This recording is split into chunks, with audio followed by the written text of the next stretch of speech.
At a time when the BJP is expanding not just politically but also ideologically in the country, its ideological fountainhead, the Rashtriya Swayamsevak Sangh, considered amongst the largest organizations, cultural organizations in the world, specifically in India, is also opening a new chapter. We are in the new office of the RSS in Delhi, the newly opened office of the RSS, and it's huge.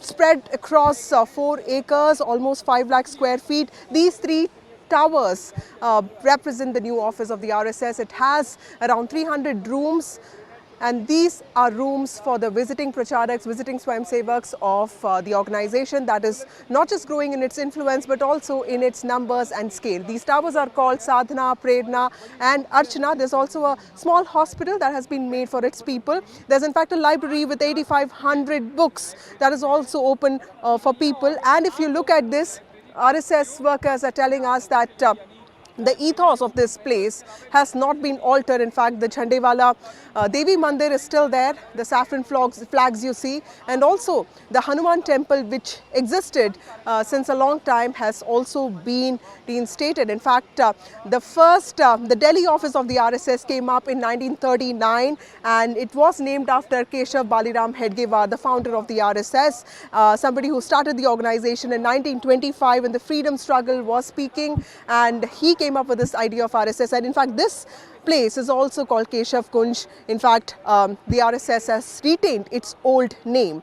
75,000 people have contributed to building this new office of the RSS. In fact, it has been built to an outlay of 2.5 crore, and it is on the 19th of this month that the first official event of the RSS will be held here, with Mohan Bhagwat, the chief of the RSS, and Dattatreya Hosabole, the general secretary of the RSS, will be greeting and talking, engaging with the Swayamsevaks of the RSS from Delhi.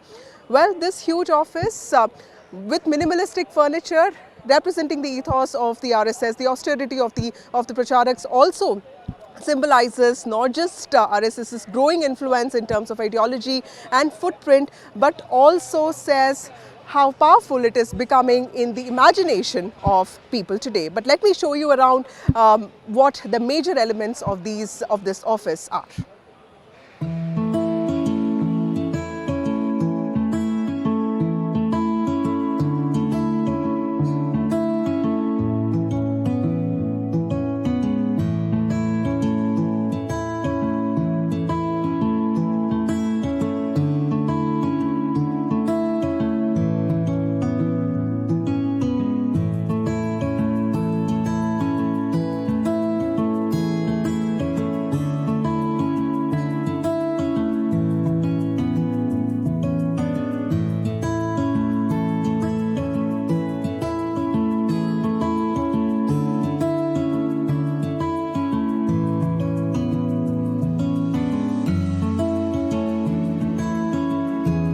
Well, the story of the RSS is often told in the form of speeches of its own leaders. We are in Ashok Singhal Sabhagar, which is an auditorium dedicated to the memory of Ashok Singhal, former chief of the VHP, or the Vishwa Hindu Parishad, somebody who was pivotal in the Ram Janmabhoomi Andolan, or the agitation of the RSS, which in some ways was the reason why the Ram temple is a reality today.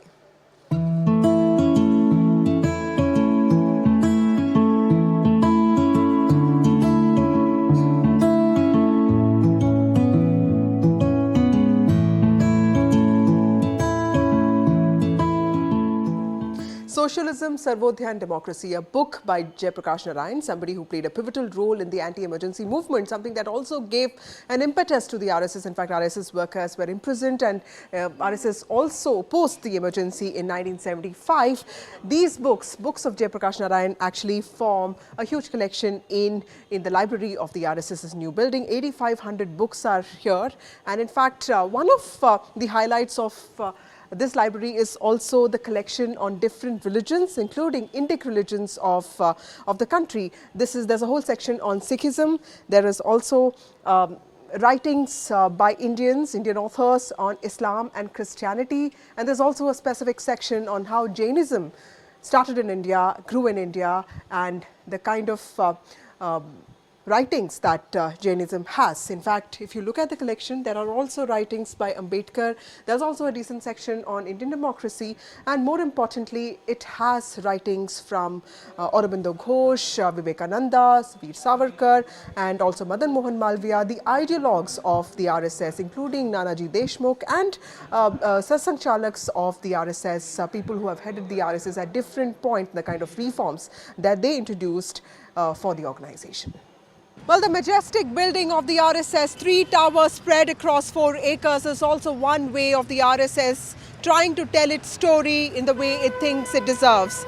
The fact that it has played a role in India's past, present and future. While BJP's ideology and politics have been expanding, it's also the RSS way of saying that while Resham Bagh in Nagpur remains its headquarters, this building in Delhi will define its growing popularity amongst Indian masses. With camera person Pooja Arya, this is Vasudha Venugopal for NDTV.